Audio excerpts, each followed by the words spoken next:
Grande décision arrêtée depuis Daoukro. Nomination du vice-président, du premier ministre et du nouveau gouvernement. Le président Alassane Ouattara et Henri Konan Bédié, président du PDCI-RDA, ont échangé sur le sujet hier à Daoukro. En économie, l'annexe fiscale 2017 est en vigueur depuis le 3 janvier. Les nouvelles dispositions présentées aux opérateurs économiques, c'est à l'initiative du patronat ivoirien. Dans l'actualité culturelle, la Côte d'Ivoire, invitée d'honneur du 25e FESFACO de Ouagadougou, le festival se tiendra du 25 février au 4 mars prochain. Bonjour à tous. Des tirs entendus ce matin à Boaké. Il s'agirait de revendications d'ordre social de militaires. Par ailleurs, des difficultés d'accès seraient notées aux entrées de la ville de Boaké. Nous sommes dans l'attente d'une réaction du ministère de la Défense, certainement avant la fin de votre édition. L'actualité en Côte d'Ivoire, c'est aussi ce tête-à-tête entre le président Alassane Ouattara et Henri Konan Bédié, président du PDCI-RDA, hier à Daoukro. Information essentielle, les nominations du vice-président, du premier ministre et du nouveau gouvernement. Ces nominations sont imminentes. Jérôme Kofi Aboulin. Une rencontre. En fait, une autre rencontre entre le président de la République Alassane Ouattara et le président Henri Konan Bédié. Entretien qui a eu lieu ce jeudi 5 janvier 2017 à Daoukro, ville natale du président du Présidium du Rassemblement des Oufouettistes pour la démocratie et la paix, RHDP. Pour le chef de l'État, ce déplacement à Daoukro s'inscrit dans le cadre des échanges périodiques entre lui et son aîné. Et le président Alassane Ouattara de préciser qu'il en a fait l'occasion non seulement d'évoquer avec le président Bédié la mise en place des nouvelles institutions, mais aussi de souhaiter avant toute chose s'éveiller les meilleurs à son grand frère. Président, bonne et heureuse année d'abord. Merci. Bonne santé. Bonne année. Merci beaucoup et beaucoup de paix pour le pays. Nous avons échangé sur la situation nationale. Je suis aussi venu lui dire comment nous voyons l'évolution dans les jours à venir, les semaines à venir, la mise en place des nouvelles institutions. Bien évidemment, je devais lui donner la primeur des nominations qui vont être faites assez rapidement. Très rapidement, l'élection du président de l'Assemblée nationale pour que nous puissions nous mettre d'accord sur un nom. La nomination d'un vice-président, évidemment également la prochaine nomination d'un premier ministre et d'un gouvernement. Donc, vous voyez, c'était des questions politiques très importantes dont nous avons parlé et qui, pour le moment, bien sûr, demeurent confidentielles. La presse aura l'occasion d'avoir tous les éléments en temps voulu.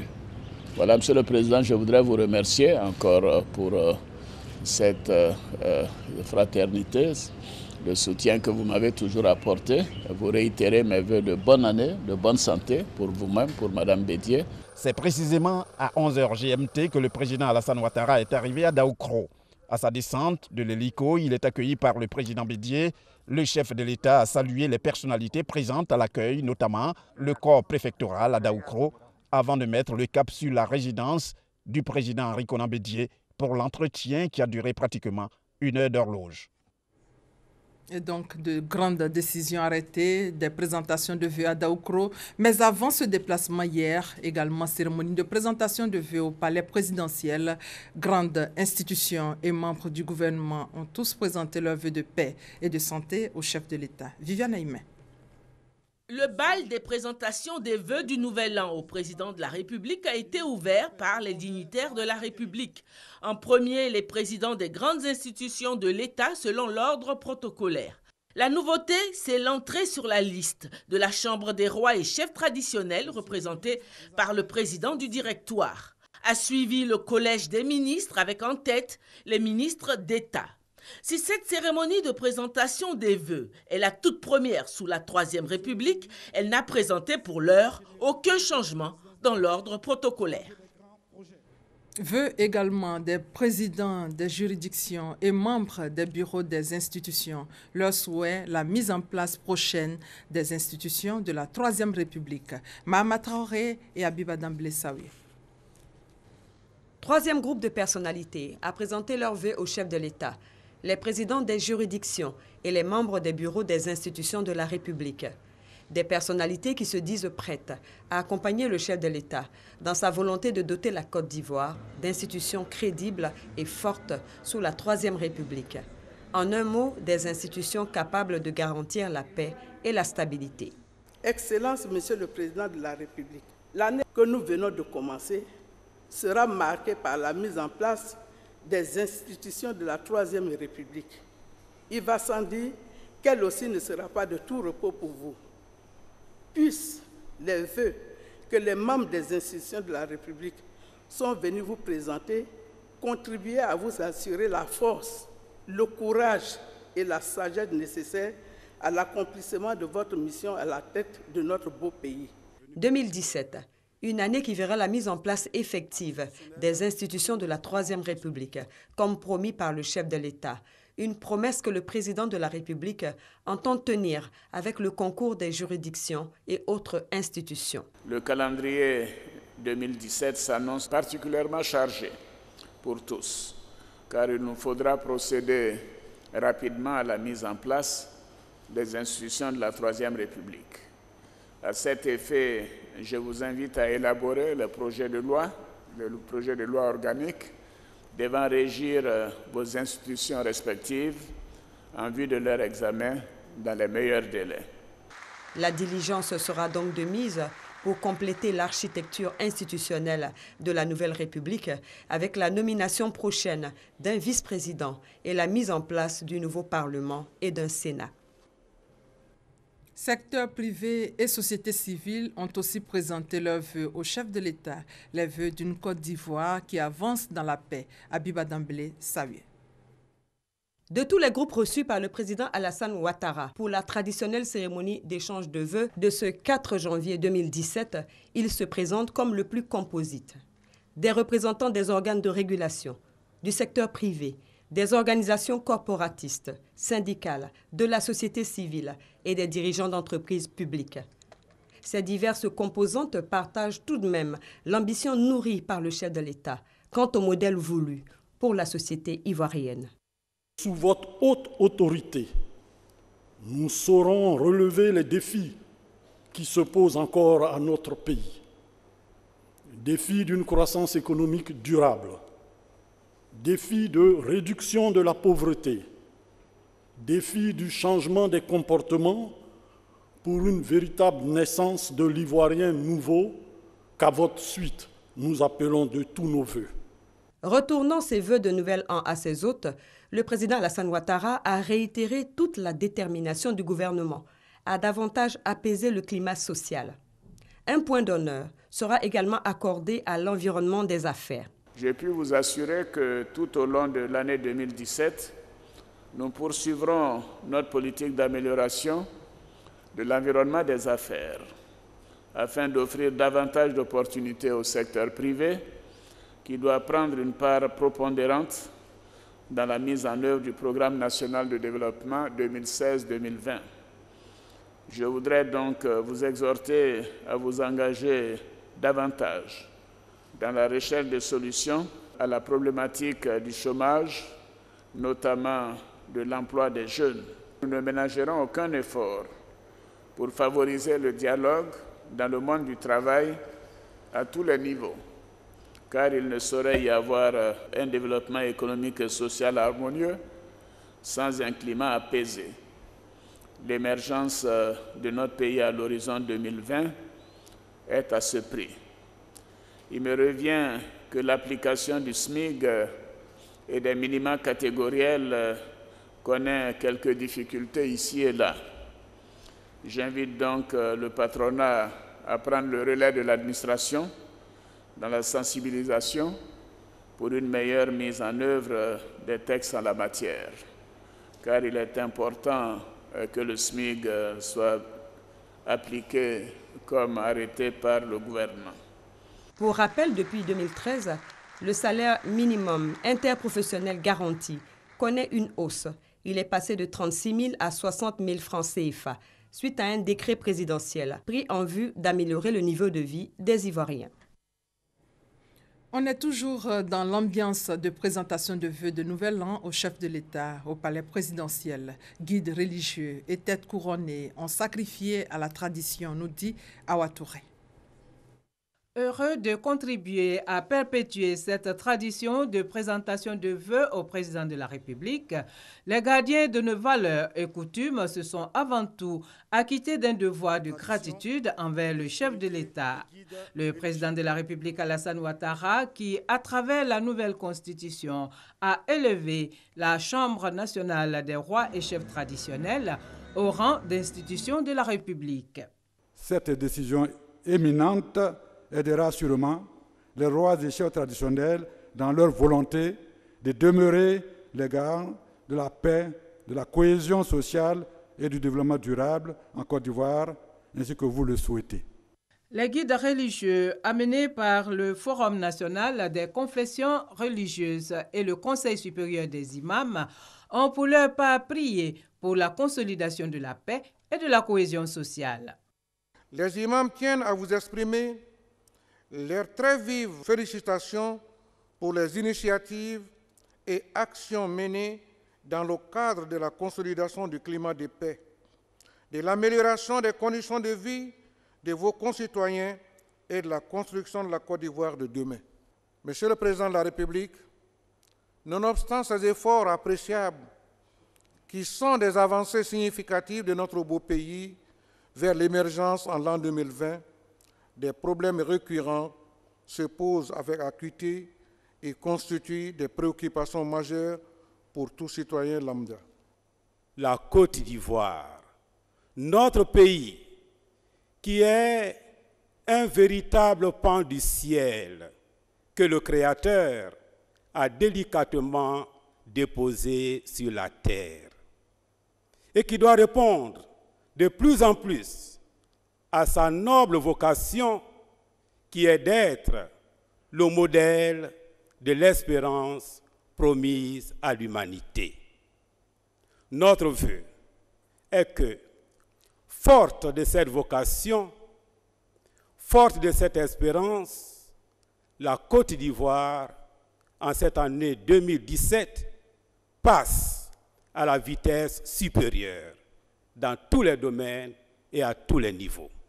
En retour, le président de la République, Alassane Ouattara, a remercié les guides religieux, les rois et chefs traditionnels pour les nombreuses prières et bénédictions à son endroit et pour la Côte d'Ivoire. Votre contribution à l'encadrement de nos populations au cours de l'année 2016 a été significative, notamment à l'occasion de l'organisation du référendum sur la nouvelle constitution et des élections législatives du mois de décembre dernier.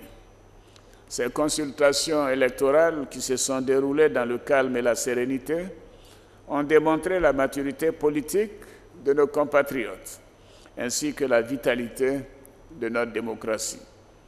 Votre contribution a été très appréciable, car en tant que garant des us et coutumes, vous avez su avec sagesse apporter votre concours à la consolidation de la paix et de la cohésion sociale dans notre pays. La nouvelle année 2017 se présente à nous avec de nouveaux défis.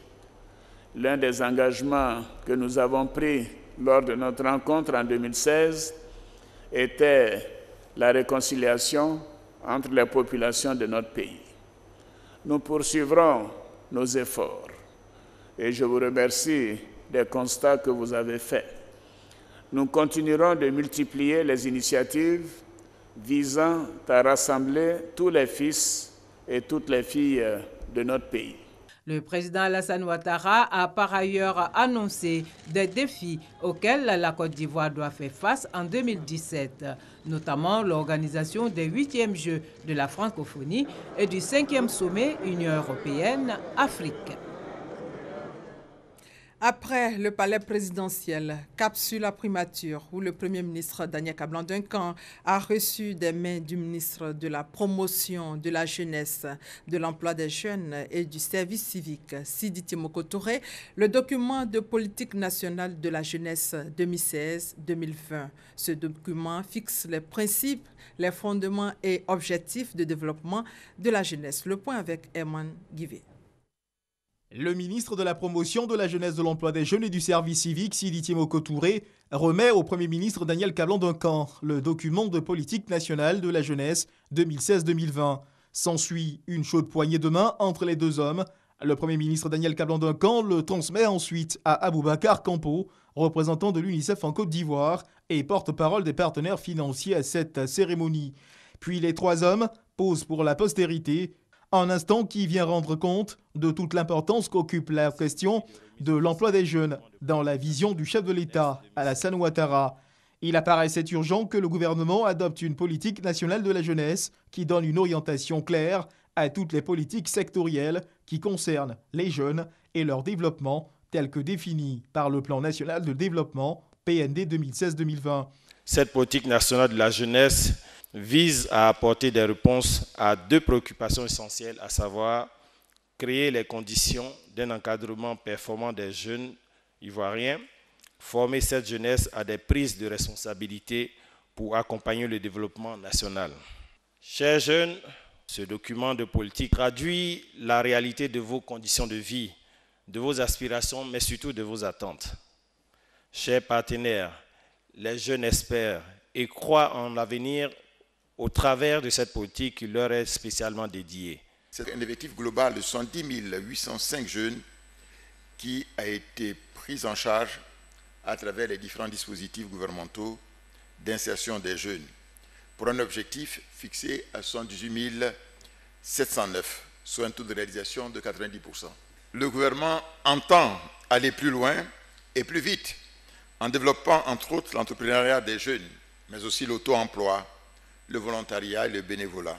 L'élaboration d'une politique nationale de la jeunesse répond au besoin de faire de la jeunesse ivoirienne une jeunesse responsable, engagée et accomplie au plan moral, civique et professionnel.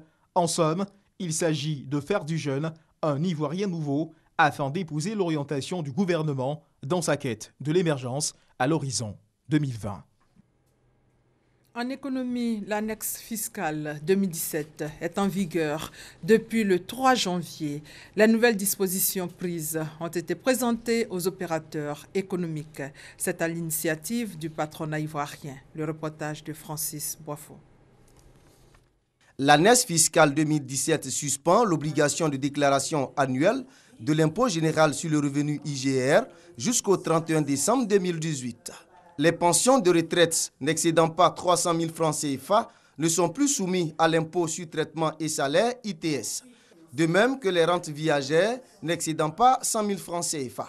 Cette année, le législateur a pris des dispositions pour encourager l'exportation des marchandises et améliorer les relations entre les contribuables et l'administration financière. On note des suppressions de taxes et de droits. Il y a ce qu'on appelait les droits de recherche, qui étaient perçus par les administrations financières lorsque vous sollicitez nos services pour l'obtention d'actes. Ces droits de recherche sont désormais supprimés à compter de l'annexe fiscale 2017. C'est une réponse à une requête du secteur privé. La suppression de l'exemption de TVA sur certaines opérations destinées à l'export. Ces opérations étaient devenues difficiles à contrôler et en plus cette exemption reportait la charge de la TVA sur l'industriel qui ne peut pas facturer la taxe à l'exportateur. Nous sommes revenus donc à l'orthodoxie de la TVA en la matière qui indique que c'est l'exportateur qui est en situation de crédit de TVA qui doit demander donc le remboursement du crédit. L'annexe fiscale 2017 encourage l'actionnariat national par des exonérations d'impôts et favorise l'emploi des personnes en situation de handicap. Des crédits d'impôt pour l'embauche des personnes handicapées.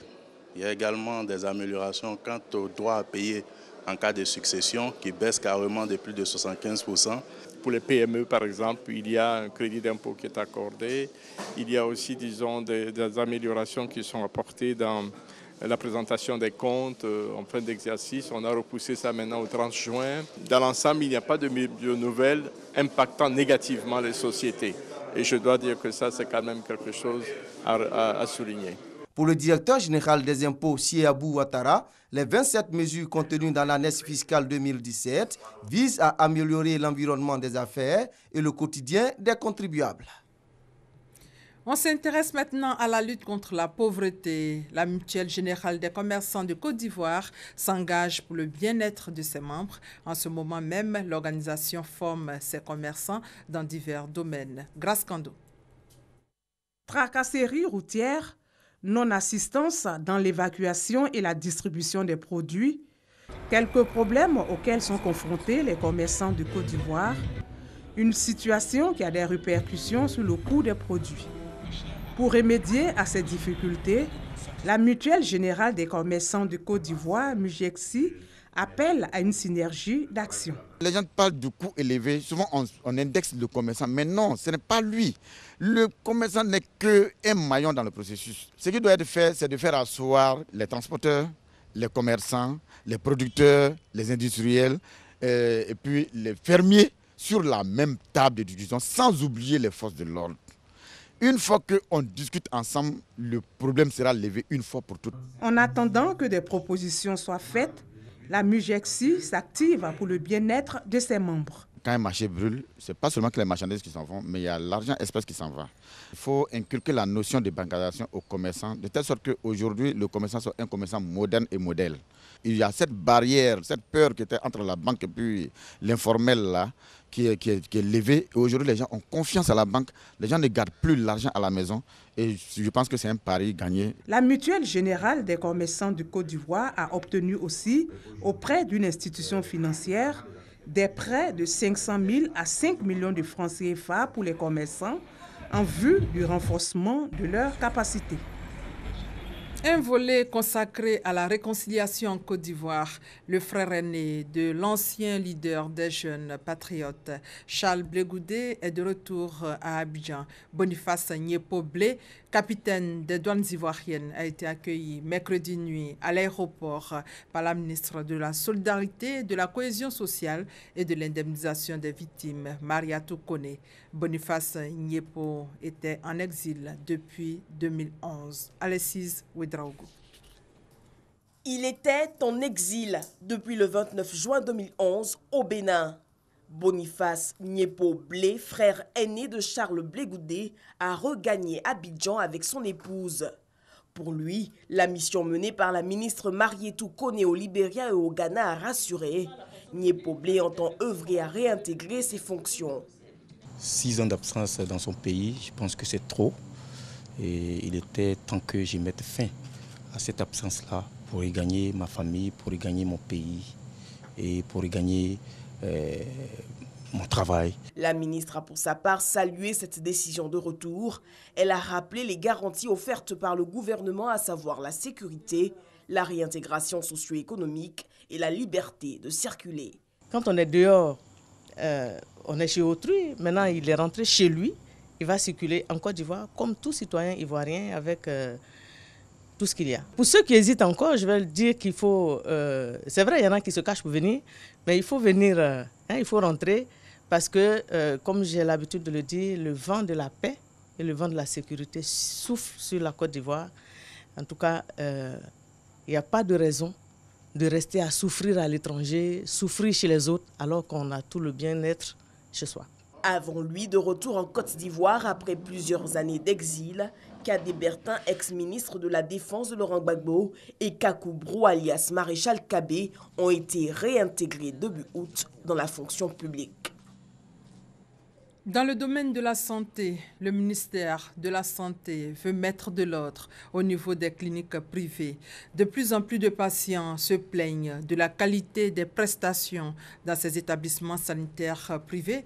Le sujet était au cœur de la rencontre entre ministère de la Santé et acteurs du secteur privé. Grâce Kando. Aides-soignants formés sur le tas en remplacement des infirmiers et professionnels de santé, soins au rabais, utilisation des lieux d'habitation comme établissements de santé. Autant de plaintes enregistrées à propos des établissements sanitaires privés. Pour redorer le blason de ce secteur, le ministère de la Santé et de l'Hygiène publique exhorte à tous les acteurs de ces établissements privés à un respect scrupuleux de l'éthique médicale. Il s'agit de les aider à se mettre aux normes, à rentrer dans le canevas de la réforme hospitalière qui a été faite par le ministère de la Santé et de l'Hygiène publique. De sorte que, quand on rentre dans une clinique privée, qu'on soit sûr qu'on va recevoir le meilleur des soins. Les responsables de ces cliniques privées marquent leur détermination à réserver un bon accueil aux patients. Ils souhaitent par ailleurs une assistance de l'État. Il est important que les promoteurs nationaux que nous sommes, l'État nous aide à mieux appréhender la problématique de la prise en charge au niveau de la santé de nos populations. Et c'est l'un des seuls secteurs où il n'y a pas eu de réévaluation des tarifs depuis 1998. La rencontre a été aussi l'occasion de rassurer les promoteurs des cliniques privées sur la régularisation de leur situation administrative. Nous avons dit que des démarches étaient entreprises pour faciliter l'accès à un établissement sanitaire privé pour les promoteurs et pour les propriétaires. Nous sommes aussi en train de faire en sorte que, pour que l'autorisation soit délivrée, il y ait une attestation de conformité qui permet donc de dire que l'établissement est vraiment conforme à ce qui est souhaité et ne fait courir aucun risque à la population. Pour mettre à jour la base des données des structures sanitaires privées, le ministère de la Santé et de l'Hygiène publique demande aux promoteurs de se faire recenser. Dans l'actualité culturelle, le festival panafricain du cinéma et de la télévision de Ouagadougou se tiendra du 25 février au 4 mars prochain. Et cette année, c'est la Côte d'Ivoire qui est le pays invité d'honneur. Le point avec Issa Yeo.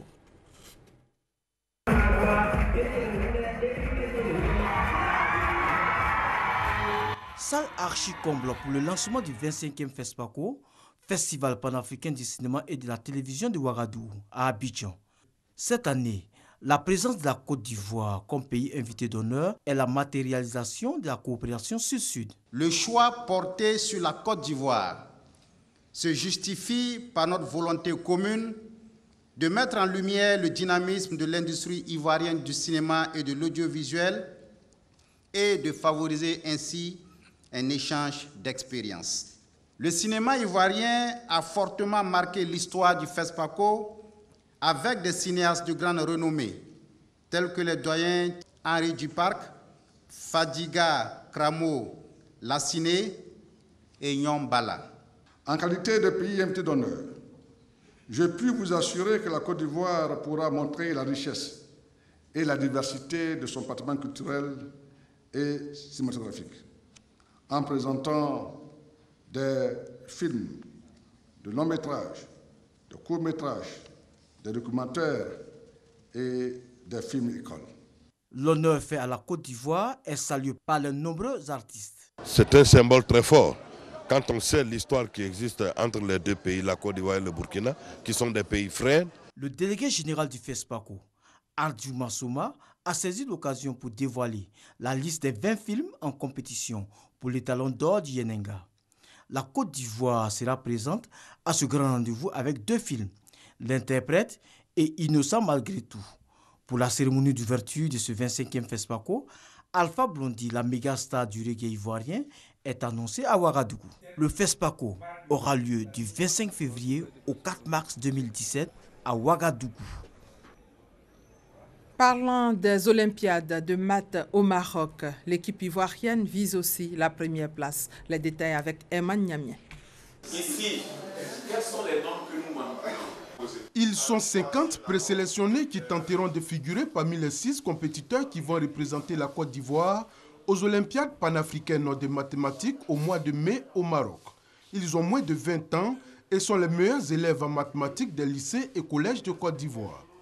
Selon moi, les mathématiques, c'est comme un jeu. Si tu donnes une valeur ludique aux mathématiques, ça peut aller rapidement. Avec le travail rapide.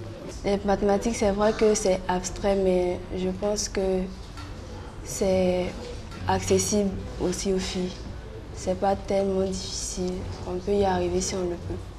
Ces stages de préparation se dérouleront au cours de tous les congés scolaires de l'année pour améliorer leur performance en mathématiques. Ils parcourent déjà tout le programme de l'année et ils font maintenant des exercices, des recherches, des exercices qui n'ont rien à voir avec deux fois même les petits exercices qu'ils font en classe. Ça va les motiver, ça va les encourager. Ils seront plus en avance sur les autres camarades qui n'ont pas participé à cette formation. Les Olympiades panafricaines de mathématiques visent à identifier de nouveaux talents en mathématiques tout en favorisant l'intégration africaine par l'éducation.